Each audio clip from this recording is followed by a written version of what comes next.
Oui, c'est vrai. Allez-y. Pourquoi faire une dissection florale? Donc les fleurs sont regroupées en familles. Et les familles sont basées sur certaines caractéristiques qu'on retrouve. Hein, qu'on retrouve chez la fleur, qu'on peut retrouver aussi chez le fruit, après une fois que la fleur s'est développée en fruit. Donc ici, l'objectif, c'est de déterminer un petit peu la structure d'une fleur. D'accord? Toujours en lien ici avec le thème qui est vie fixée des plantes, et donc ici, la reproduction. Et petit à petit, en comprenant un peu l'organisation d'une fleur, on essaiera de voir aussi quelles ont été les adaptations qui ont été sélectionnées au cours de l'évolution, et je pèse mes mots, les adaptations qui ont été sélectionnées au cours de l'évolution pour adapter à la vie fixée des plantes. D'accord? Donc nous, on l'a vu dans le cadre de la nutrition, les feuilles, les racines, etc. On l'a vu dans le cadre de la protection, tout ce qui est fonction de relation avec l'environnement ou avec d'autres êtres vivants. Et ici, on va essayer de le mettre en lien avec les fonctions dites de reproduction. D'accord? Donc, déjà, si on observe ici, très simplement, une fleur, il y a des choses que vous connaissez. Hein. Ici, les pétales, d'accord? On voit d'ailleurs 1, 2, 3, 4, 5 pétales. Vous les distinguez ici, ils sont un peu refermés. Tu me parles du pistil, alors oui, mais on verra qu'on va l'ouvrir. C'est à l'intérieur, effectivement, hein, c'est la partie femelle de la plante. Et on verra aussi qu'on va la disséquer. Et les parties mâles, ce sont les étamines, d'accord. Il y a des choses que des fois vous oubliez un petit peu. Alors ici, donc en dehors des pétales, donc l'ensemble des pétales forme ce qu'on appelle la corolle, toutes les pétales d'une fleur. Et en dessous, on a d'autres éléments ici. Donc là, on a deux, ce qu'on appelle des bractées, ceux qui sont en spé et les bractées rouges qu'on a vues chez Guzmania. Ici, on a deux bractées vertes chez le liseron, hein, le liseron des haies. Et ici, on a des éléments ici, vous voyez, verdâtres, ici, là, qui sont les sépales. D'accord? Donc les pétales, et là les sépales. Avant de faire la dissection, vous pouvez vous approcher. Il faut bien repérer la disposition des parties les unes par rapport aux autres. Si on voit ici, donc là on a un pétale, un autre pétale. Regardez, la sépale, ou le sépale, il est au milieu là, entre les deux. Et ça, c'est un des critères de reconnaissance également. D'accord? Donc le sépale, il est là. D'accord? Le pétale, enfin les pétales ici. D'accord? Donc si on les compte, combien de pétales? 5. Combien de sépales? 5, à chaque fois entre les deux pétales. D'accord? Donc la première chose à faire, donc on va... Et puis c'est organisé, vous voyez, en cercle. Ces cercles, on appelle ça des verticilles. D'accord? Donc il y aura le verticille V1, où on va trouver ici les sépales. V2, on va trouver les pétales, et on verra ensuite à l'intérieur. Donc, je récupère ici. Donc, je vais peut-être même prendre les ciseaux.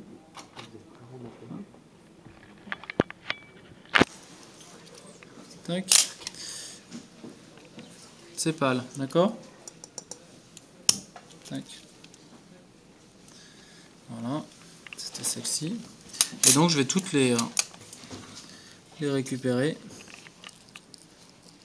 Tac. 2. 3.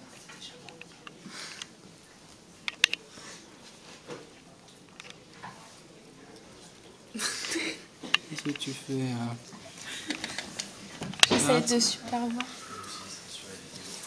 C'est ton anniversaire, on peut se le permettre.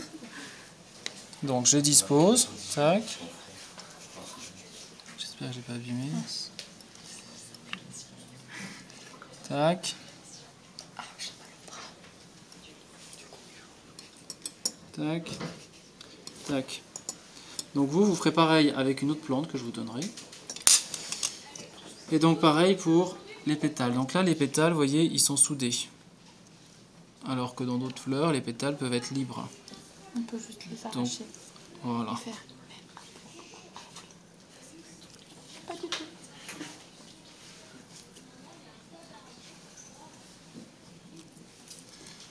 Tac. Et donc là j'en ai deux. Et donc ils sont disposés, vous voyez, entre les sépales. Vous me suivez? Oui.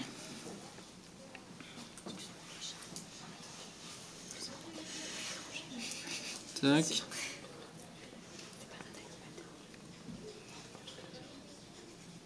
Voilà. C'est bon?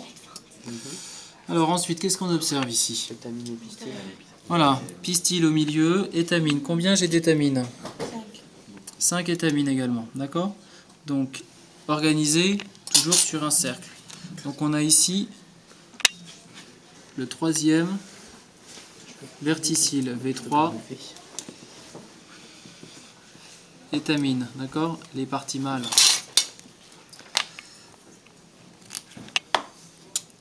Hop. Et donc, c'était inséré à ce niveau-là, d'accord?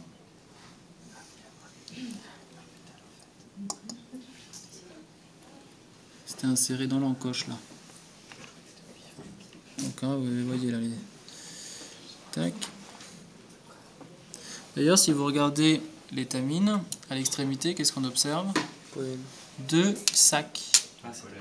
Deux sacs polliniques. Pour la pollinisation. Pour la pollinisation, très bien. Tac.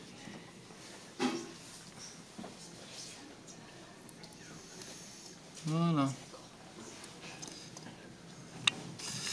Et il nous reste donc Le milieu. le pistil, d'accord. Alors, qui est composé de différentes parties. Donc la tige ici qu'on appelle le style, le stigmate ici, hein, il y a deux papilles d'ailleurs, on voit en deux, et il y a l'ovaire, d'accord, à la base.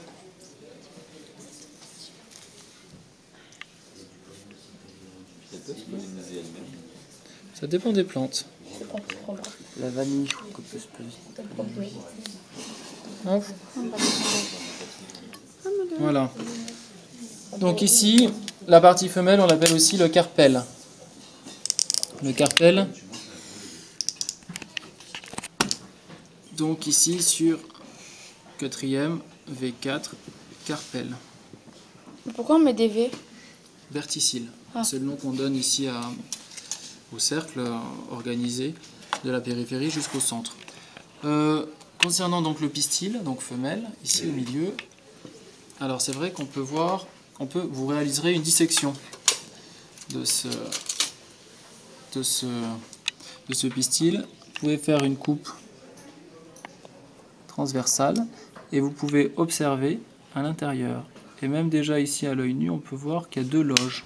En fait, il y a deux carpelles collées, deux carpelles soudées. Mais ça, c'est à la loupe binoculaire que vous le verrez mieux. D'accord ? Et vous verrez aussi à l'intérieur les ovules qui sont donc à l'intérieur du carpel, le tout étant dans l'ovaire. D'accord ? On peut voir les ovules à l'œil nu. L'œil nu, il y en a des gros, mais ici on les distingue un peu aussi. Et à la loupe binoculaire, tu les verras. Donc si je reprends, les sépales, il y en avait combien ? 5. Donc du coup, on peut exprimer ce qu'on appelle une formule florale. 5 sépales, des pétales. 5 pétales, des étamines. 5 étamines et 2 carpelles, enfin un ovaire mais avec 2 carpelles à l'intérieur. Il faut à la loupe binoculaire, on les voit, 2 carpelles. D'accord ? Ça, c'est ce qu'on appelle la formule florale. On peut aussi faire ce qu'on appelle le diagramme, et c'est ce que vous aurez à faire, le diagramme floral. C'est la représentation schématique de ce que je viens de déposer sur la table. Mais est-ce que... C'est-à-dire que on va avoir 5 sépales qu'on représente comme ça. D'accord ? C'est joli. Il y a 5 pétales qui sont chevauchants. D'accord ? Ils ne sont pas en pointe, mais ils sont plus arrondis dans les schémas. D'accord ? On a les étamines avec leurs 2 sacs polliniques. Donc souvent on les représente comme ça, comme des baies. Et il y a l'ovaire avec 2 carpelles à l'intérieur qui sont collées. D'accord ? On dirait une rosace. Donc, ce qu'on vous demande des fois en ECE, c'est de réaliser le diagramme floral ou réaliser la formule florale de la fleur qui est considérée. D'accord ? Ici, les convolvulacées, donc la famille du liseron des haies, est caractérisée en fait par cette formule florale. Et les espèces de cette famille respectent cette formule florale dans la très grande majorité. D'accord ? C'est bon pour tout le monde ? Au niveau du vocabulaire, l'ensemble des sépales, c'est ce qu'on appelle le calice. D'accord ? Et l'ensemble des pétales, c'est ce qu'on appelle la corolle. D'accord ? C'est bon pour tout le monde ? Allez, à votre place.